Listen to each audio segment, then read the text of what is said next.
निगरां वज़ीराअज़म अनवार-उल-हक काकर ने दो टोक अंदाज में वाज़ेह किया है कि पाक चीन ताल्लुकात पर कोई आंच आने नहीं दी जाएगी।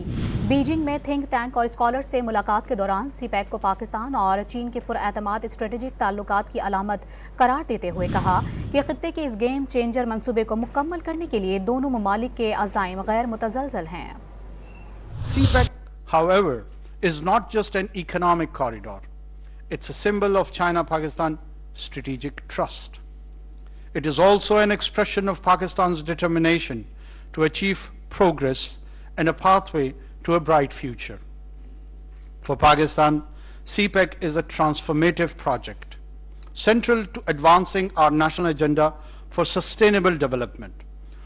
Both China and Pakistan are determined to make Gwadar a hub for regional connectivity that will facilitate cross-regional trade, including between Central Asia and the Middle East.